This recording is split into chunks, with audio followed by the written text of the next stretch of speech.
had you called my company, Ricky's Appliance Repair, and had me come out to do this in your home, just to give you an example of how much money you just saved, I'd be ready to swipe your card right now.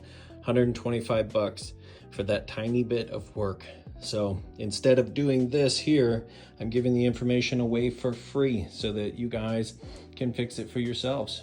All right, guys, today we are going to troubleshoot and fix an electric dryer that is not heating anymore like it's supposed to. So you're running it. Your clothes are taking 2 or 3 loads to get dry. You open it up, you can feel the heat, so you know it's heating, but for some reason, it is taking forever to get your clothes dry. What's happening? First thing you should check, you should come around to the back, and now your hose that goes on here and goes out, say to your house, wherever that goes in the house, that's the first thing to check. It could just be this length of hose right here. Needs to come off, get cleaned out, full of lint, all stopped up. So that's the first thing you check. Then the second thing would be to go outside wherever it blows outside of the house and make sure it has a nice strong airflow. If the little flaps are closed and there's no air coming out, but everything here is hooked up and running, means you have a clog from here to the wall on out to the outside of the house, and that would need to be addressed. But for the sake of this video, and what I'm going to show you how to fix is we're going to assume that this is clear and that going outside is clear. So what you can do is you can actually take this off and set it down and then just run it with nothing on here, no blockages here. And then if your clothes get dry in one load, you'll know that that's the issue. It's your hose or going out to the house. But now what we're gonna say is you've taken this off, you're running it, and there's not much air coming out of here. And the dryer's taking 2 or 3 loads to get it dry. What that tells us is we've got a blockage down in here. So this may be overcrowded with lint. Over time, that lint will fall down inside of there and pack up. So I'm gonna show you how to clean this thing out. And it's gonna start with taking the back off. Now, the only thing we're gonna need to do this fix, this quick, less than 10-minute fix here, is you're going to need a Phillips head screwdriver for these 2 Phillips screws right here. And then the bolts on the back that come off are a 1/4 nut driven bolt.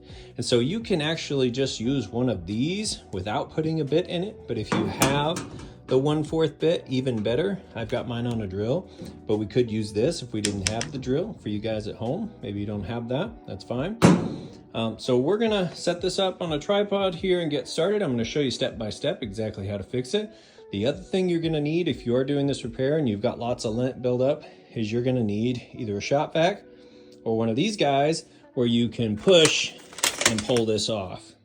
You just need a shop vac style so that you can get all the lint we're about to release cleaned up. Now, luckily on this one, I've already been through and cleaned everything.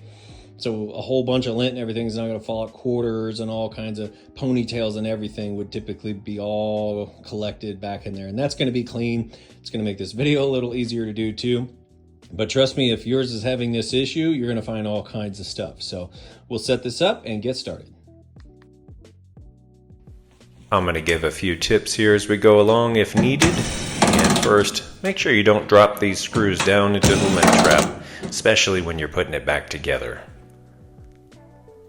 And as we get started on the back side here, definitely a magnetic bit helps speed this up.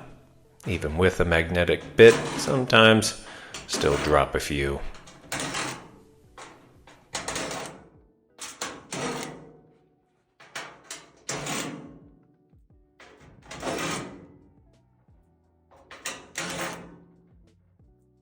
And there we got it. Don't worry, we won't leave a man behind.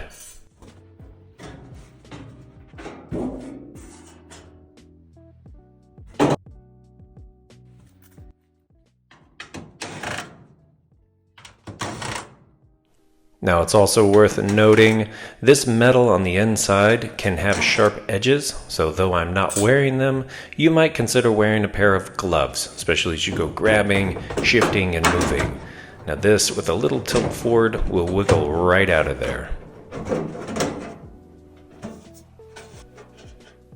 Make sure you use your vacuum at this point and get inside and clean this all out. It's likely to have a lot of lint buildup. And if you have one of these flat attachments, you can kind of wedge it in between one of these blades carefully and go around and get everything all nice and clean from here. Definitely helps with the airflow. The upper part here will also likely be very dirty. I also like to take it and go over the heating element as well and make sure there's no lint buildup there.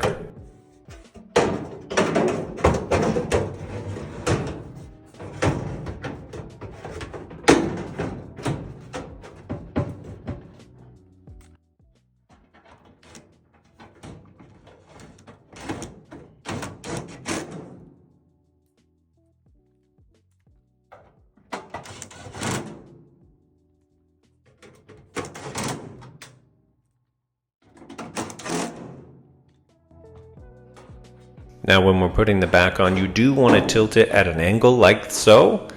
Otherwise you will have a little bit of an issue with the lip on the bottom lining up, and this will sit too high and you'll notice the screw holes won't line up. Just make sure you have the lip on the bottom inserted, and you do that with the slant there. I also like to put these screws back in on the outside corners first. Keeps the screw holes in the middle lined up. If you start on one side and work your way over to the other side, you might find that the screw holes won't line up on that opposite side.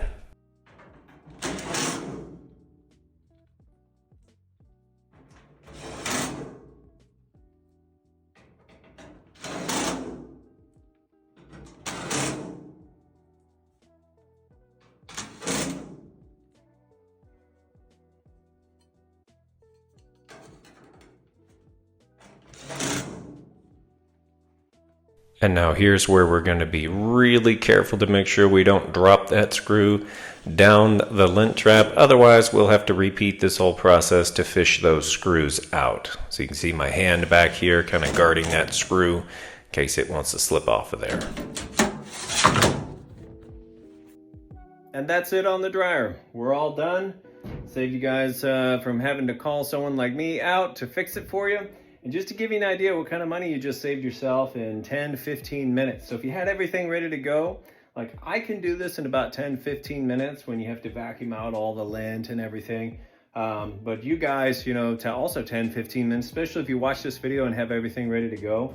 But had you called me out to do it, I'd be ready to swipe your card right now for 125 bucks. And instead of doing that, I'm doing this and showing you how to fix it yourself for free. We need to take that money and put it back in our pockets and go buy some groceries, especially with inflation right now, right?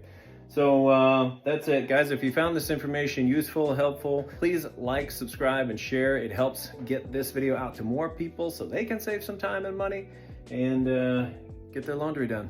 Thanks for watching. Have a great day.